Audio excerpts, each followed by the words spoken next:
అందరికి నమస్కారాలు. నిన్న పార్థసారథి వ్యక్తిగతంగా దూషించినాడు. మాట్లాడితే ఎమ్మెల్యే వ్యక్తిగతంగా దూషిస్తున్నాడని ఎమ్మెల్యే అంటూ ఆయన వ్యక్తిగతంగా దూషిస్తున్నాడని ఆయన తెలుగు మాట్లాడుతాడో తెలియదు కానీ చాలా వ్యక్తిగత దూషాలతో మాట్లాడుతున్నారండి. పార్థసారథి గారు, మీరు నోరు అదుపులో పెట్టుకోవాలా. మీరు నిన్న ప్రచారంలోనా ఏమంటున్నారు? మీరు మా ఎమ్మెల్యే 4 కోసం అంటున్నారా? మా ఎమ్మెల్యే వ్యక్తిగత దూషణ మిమ్మల్ని దూషించినాడా? వ్యక్తిగత దూషణ ఏం చేసినాడు మా ఎమ్మెల్యే? ఏ రోజు ఏ రాజకీయ నాయకుల మీద మా ఎమ్మెల్యే వ్యక్తిగత దూషాలు మాట్లాడినాడు? ఈరోజు 20 ఏళ్ళలో మా ఎమ్మెల్యే దాదాపు 3 సార్లు ఎమ్మెల్యే అయినా 4 సార్లు ఎమ్మెల్యే పోటీ చేసినా ఏ ఒక్క నాయకుని వ్యక్తిగత దూషణ ఇంతవరకు మాట్లాడలేదు మా ఎమ్మెల్యే, మా నాయకుడు. అలాంటిది నువ్వు ఈరోజు ఒక కూటమిగా వచ్చి ఈరోజు ఆందోళన అందరూ రాజకీయాల్లో కూటమిగా ప్రజలకు నీవేం చేస్తావు, నీవు ఏం చేయబోతున్నావు అది చెప్పుకోకుండా మైక్ ముందుకొస్తే ప్రెస్ మీడియా ముందుకొస్తే ఒక ఎమ్మెల్యే విమర్శించే తప్పితే ఇది ఏం చేయవు, ఏం మాట్లాడు. అంటే ఎమ్మెల్యే రాక్షసుడు అంటావు, దుర్మార్గుడు అంటావు. నీ నోటికి ఏది వస్తే ఎమ్మెల్యే దూషిస్తావు. మా ఎమ్మెల్యే ఏం దూషించినాడు? మా ఎమ్మెల్యే ఏం మాట్లాడినాడు? ఏమన్నా ఉన్నదా? ఉందే? నేలకు కోసానంటావా? మా నాయకుని నేలకు కోసావా? మరి నీవు వ్యక్తిగత దూషణ నీవు అన్నావా? మా ఎమ్మెల్యే మా ఎమ్మెల్యే అన్నాడని నీ నేలకు అదుపులో పెట్టుకుని మాట్లాడండి. పార్థసారథి నేలకు కోసానంటే అదే నేలకు నిన్ను కోసే పరిస్థితులు వస్తుంది. మళ్ళీ అదే నేలకు నిన్ను కూడా కోస్తారు మా నాయకుని అంటావా? తర్వాత రాక్షసి పరిపాలన అంటావా? రాక్షసి పరిపాలన ఎవరు అనాల్సింది? ప్రజలు. ఓట్లేసేది ప్రజలు, ఎన్నుకునేది ప్రజలు, తీర్పిచ్చేది ప్రజలు. ఆ ప్రజలు అనాలా? 3 సార్లు ఆంధ్ర ప్రజలు మా ఎమ్మెల్యే ఎన్నుకున్నారు. ఎందుకు ఈ 4వ కూడా అఖండ మెజారిటీతో ఆంధ్ర ప్రజలు రేపు ఎమ్మెల్యే గెలిపిస్తారు మా ఎమ్మెల్యే సాయి ప్రసాద్ రెడ్డి అని. అలాంటి ఈ ప్రజలు ఆందోళన. అప్పుడు ఈ బీజేపీ అంటే ఒక మత కులాల పార్టీ, బీజేపీ అంటే వర్గాలకు విభేదాలించి పరిపాలించే పార్టీ. అసలు మీ రాష్ట్రంలో ఏ నియోజకవర్గం అని తీసుకురా ఎక్కడైనా మీ బీజేపీ జెండానే ఉందా? అసలు మీ నియోజకవర్గం ఏ ఎమ్మెల్యే ఏ క్యాడర్ అన్నా డిపాజిట్ దక్కించిన నియోజకవర్గం ఏదైనా రాష్ట్రంలో ఉందా? ఈరోజు మాట్లాడితే మా కూటమి నరేంద్ర మోడీ దగ్గర నుంచి ఫండ్ తీసుకొస్తానంటావు. ఏం ఫండ్ తెస్తావా? ఏ ఫండ్స్ ఏ నియోజకవర్గంలో మీ బీజేపీ గెలిచి ఏ ఫండ్స్ ఎక్కడ తెచ్చింది ఈ రాష్ట్రంలో? చెప్పు ఎక్కడ తీసుకొచ్చిందా పార్థసారథి? నీవు ఏం అసలు ఆందోళన నువ్వు ఆ ఎమ్మెల్యే అభ్యర్థా లేకుంటే గొడవలు సృష్టించడానికి వచ్చినావా? నువ్వు గొడవలు సృష్టించడానికి వచ్చినావు. నీవు కాంట్రాక్ట్ ఎమ్మెల్యే చేయడానికి రాలేదు.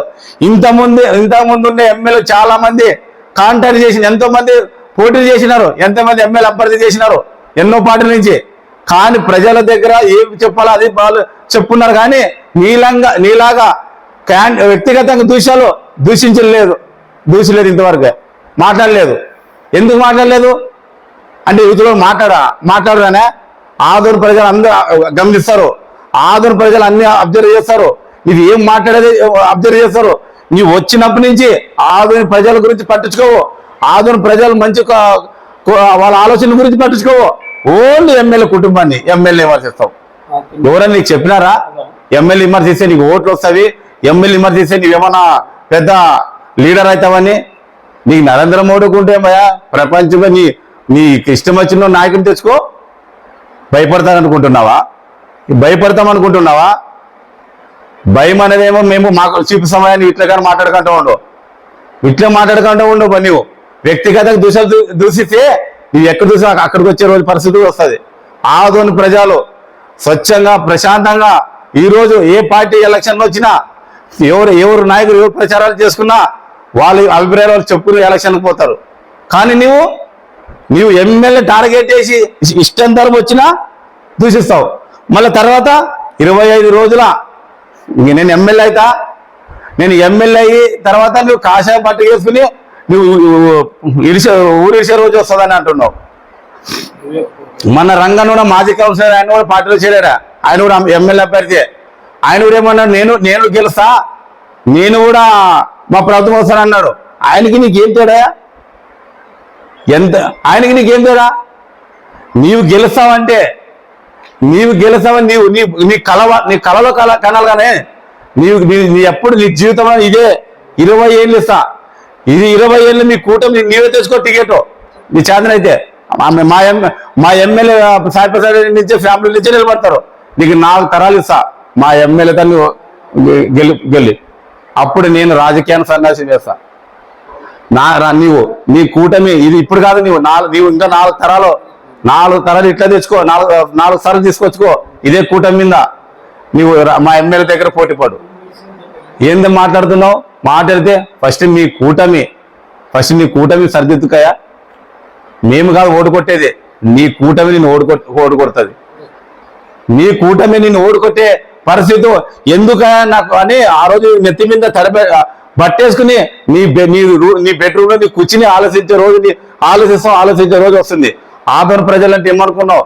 ఆదోని ప్రజలు ఎప్పుడైనా కానీ మంచితనానికి చోటిస్తారు, కానీ నీలాగా వ్యక్తిగతానికి దూషాలకి ఎప్పుడు ప్రజలు వాళ్ళు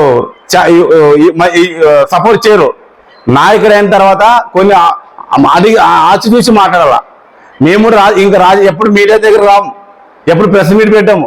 ఎప్పుడైనా కానీ వ్యక్తిగత దూషాలు పార్టీని కానీ మా నాయకులు కానీ ఆదుని ప్రజలు అన్నప్పుడే మేము ముందుకు వస్తాం. ఆ రాజకీయంగా ప్రతి విమర్శలు ఉంటుంది. అవి విషయంలో ప్రజలకు ఏం చేస్తారు, మీరేం చేస్తారు, మేమేం చేస్తాం అనే దాంట్లో ఉంటుంది. ఆ విషయంలో మేము కాదనము. కానీ వచ్చినప్పుడు చూస్తాం నీకు ఒక ఎమ్మెల్యే తప్పితే ఏం మాట్లాడేది లేదా? నువ్వు మా రాష్ట్ర ముఖ్యమంత్రి జగన్మోహన్ రెడ్డి అన్న ఏమి పథకాలు చేశాడా అనేది, స్కీమ్ నవరత్నాలు అనేది పడిన బెనిఫిట్స్ అకౌంట్ పన్నులు అడిగా చెప్తాడు. రాష్ట్రంలో ఏమనేది అసలు రాష్ట్రంలో ఎంత కూటమి ఉన్నా జగన్మోహన్ రెడ్డి ముఖ్యమంత్రి అయ్యేది గ్యారంటీ. ఈ యాదవ్ల నీ కూటములు ఉన్నా నీ వర్గం ఎవరు ఉన్నా గెలిచేది మా ఎమ్మెల్యే సాయిప్రసాద్ రెడ్డి తత్వం. దీంట్లో ఎటువంటి అనుమానం లేదు. ఇంకోటి చెప్తాను, మరి ఇంకోటి గెలిచే వైఎస్ఆర్ ప్రభుత్వం వచ్చేది మాది, మా ఎమ్మెల్యే గెలిచేది గ్యారంటీ. ఇది కూడా చెప్తాం, మంత్రి అయ్యేది గ్యారంటీ. దీంట్లో ఎటువంటి సందేశం లేదు. ఇది మేము కాదు చెప్పాల్సింది. మేమంటే మా ఎమ్మెల్యే అభిమానం వర్గం అనుకోవచ్చు, ఇది ప్రజలే చెప్తారు. స్వచ్ఛమైన ప్రజలు చెప్తారు. నీకు నోటుకు వచ్చినట్లు మాట్లాడుతున్నావు. పరిస్థితులు ఏమనుకుంటున్నావు? ఇదేదో అసలు వచ్చినప్పుడు చూస్తున్నావా? ప్రజలు అసలు నీ కూటమి సరిదిద్దుకోలేదు. నీవు ఇంతవరకు నీ కూటమి నీ ఉండే నాయకులు బాధపడుతున్నారు. ఏందబ్బా అని అసలు ఈరోజు నీ బీజేపీకి అసలు జనాలుగా తెలియదా? నువ్వు ఇంతవరకే నువ్వు గెలుస్తావా? నీకు చెప్తారా? ప్రజల్లో 3 సార్లు మేము కాంటాక్ట్ చేసిన ప్రజలు వార్డు మెంబర్ 3 సార్లు ప్రజలు ఏమని మాకు తెలుసు. 24 గంటలు ప్రజలు దగ్గర అందుబాటు ఉంటే ప్రజలు ప్రేమిస్తారు. కానీ నువ్వు ఈరోజు గెలుస్తానని అంటున్నావు, రేపు నువ్వు ఓటమి నువ్వు యాడుంటావు? ఢిల్లీ పారిపోవాలి నువ్వు. మరి నరేంద్ర మోడీ దగ్గర కాదు, నీకు ఇచ్చిన టికెట్ సపోజ్ ఢిల్లీకి వాళ్ళ దగ్గర పోయి తప్పదయా, నేను ఆదోని ప్రజలు ఏమనుకుంటే నన్ను ఓడుకుంటున్నారు, నాకు తప్పైందని ఆడు చెప్పుకోవాలి నువ్వు. అసలు నీకు ఏంది? ఆదోని గురించి ఏం తెలుసు? ఆదోని ప్రజానీకానికి ఏం తెలుసు నీకు? ఎక్కడ ఏం డెవలప్మెంట్, ఏ వార్డులో ఏం జరుగుతుంది, ప్రజలు ఏం సమస్య తీర్చని ఎమ్మెల్యే నీకు తెలుసా? నీవు రా, నీ డేట్ చెప్తావా, దినం చెప్తావా, ఏది చెప్తారా? నీ అమ్మ నేను వస్తాం, మేము వస్తాం. గెల్లికి పిలుచుకుపోతాం ప్రజల దగ్గరికి. ఎమ్మెల్యే సాయిప్రసాద్ రెడ్డి ఏం చేసినాడు అనేది నీకు వివరించి చెప్తాం. సీఎం రిలీఫ్ ఫండ్ మొన్న ఒక ఆయనకి రాలేదని మీడియాలో చెప్తాం. సీఎం రిలీఫ్ ఫండ్ ఎమ్మెల్యే అన్ని కోట్లు ఇప్పించినారో, లబ్ధిదారులు ఏం పొందినారో వాళ్ళ ఇంటికి పిలుచుకోపోతారా? ఏదో వాళ్ళు రాలేక వాళ్ళు అక్కడ బిల్లులో హాస్పిటల్లో ఏ ప్రాబ్లం ఉంటుందో అప్లికేషన్ వల్ల దానివల్ల ఏదన్నా రాలేకపోయిండొచ్చు. కానీ దాన్ని వాళ్ళ దగ్గర ఇన్ని సీఎం ఫండ్స్ ఎక్కడి నుంచి వచ్చాయా, ఎవరికి వచ్చేది అన్ని అబద్ధాలే చెప్తారని అంటావా? ఈరోజు పేషెంట్ దగ్గరికి వెళ్తాం రా, వాళ్ళు లబ్ధి పొందిన వాళ్ళ దగ్గరికి వెళ్తాం రా, చూపిస్తాం రా, వాళ్ళ ఇంటికి వెళ్తాం రా. అసలు నీ దగ్గర నీ నిజం చెప్పాలని నీ కౌంటర్ వెళ్ళంటే మాకు ఇష్టం లేదా? నీ ఆదోని లోకలా, నువ్వు నాన్ లోకలా? నీ నోటుకు వచ్చినట్లు మాట్లాడుతూ పోతావు. ఇక్కడ ఇబ్బంది పడేది ఆదోని ప్రజలు. రేపు ఈ ఏమైనా ప్రాబ్లం వస్తే పడాల్సింది ఆదోని ప్రజలు. అందరికీ నీ గొడవలు సృష్టిస్తావా నువ్వు? ఇరు వర్గాల పార్టీలు గొడవలు సృష్టించిపోతావు నువ్వు. రేపు వచ్చేది ఎప్పుడో పోయేది అయిపోయి 20 రోజులు అయిన తర్వాత నువ్వు ఆదోళన నువ్వు మకమే లేదు తెలుసా? నిజం చెప్తున్నానంటే అందరూ దేశ చేతులను మోహరిస్తున్నా నాన్న అక్కడ అందరికీ ఈయనకి కూటమి అభ్యర్థి ఆయన మన ఊరు కాదు మన జిల్లా కాదు, ఆయన ఎక్కడుంటారో తెలియదు, ఎక్కడ హాస్పిటల్ ఉండవంటే అక్కడ ఉండే ఆయన ఒక ఊరైనా కాదు, ఆయన ఢిల్లీ తప్పితే ఆయనకి ఏం తెలీదు. దయచేసి అలాంటి వాళ్ళ మాట విని మనం అనవసరంగా ఓటు వృధా చేసుకోవద్దండి. ఆయన 20 రోజులు ఈ ఎలక్షన్ అయిపోయిన తర్వాత 13 నైట్ ఆయన మొత్తము సరదాగా అన్ని కట్టుకుని వెళ్ళిపోతాడు, ప్యాకప్ చేసుకుని వెళ్ళిపోతాడు 13 నైట్కే. మళ్ళీ 13 నైట్ బూతుల 5 గంటల వరకు ఉండి 6 గంటలు 7 గంటలకే ఆయన ప్యాకప్ చేసుకుని వెళ్ళిపోతాడు. అటువంటి మాటలు మనం వినొద్దండి. దయచేసి మీరు ఏమాత్రం ఆయన మాటలు నమ్మవద్దండి.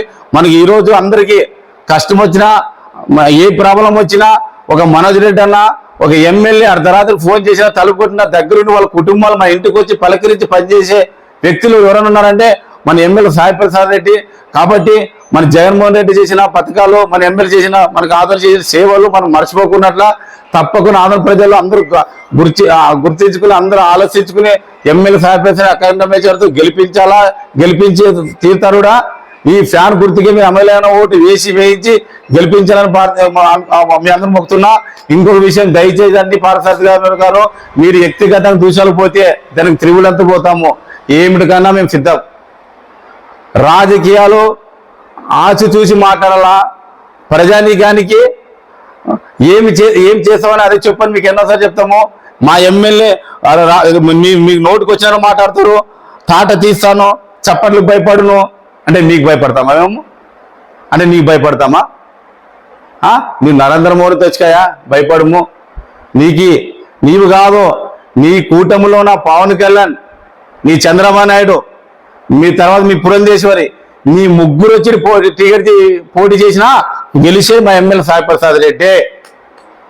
తింటే ఎటువంటి అనుమానం లేదు. నీవు కాదు, నీ కూటమిగా వచ్చిన మీ నాయకులే వచ్చి పోటీ చేయమను గెలిచేది ఎమ్మెల్యే సాయి ప్రసాద్ రెడ్డి. దాంట్లో ఏం మాత్రం అనుమానించేది అవసరమే లేదు. ఇంతకుముందు మన రాష్ట్రంలో ముఖ్యమంత్రి భాస్కర్ రెడ్డి 2 తరాలు చేసిన ఆయన కొడుకునే ఈడ పక్కన జిల్లా, ఇదే జిల్లే పక్కన నియోజకవర్గం, అటువంటి ముఖ్యమంత్రి కొడుకునే ఆదోని ప్రజలు ఓడించిన చరిత్ర ఆదోని ప్రజలకు ఉంది. అసలు నీ జిల్లా ఈ రోజు టికెట్ ఇస్తే ఎమ్మెల్యే విమర్శిస్తావు. టికెట్ ఇవ్వకుంటే ఎమ్మెల్యే ఇంట్లో వచ్చి కూర్చునే వ్యక్తి నువ్వు మా ఎమ్మెల్యే మాట్లాడతావా?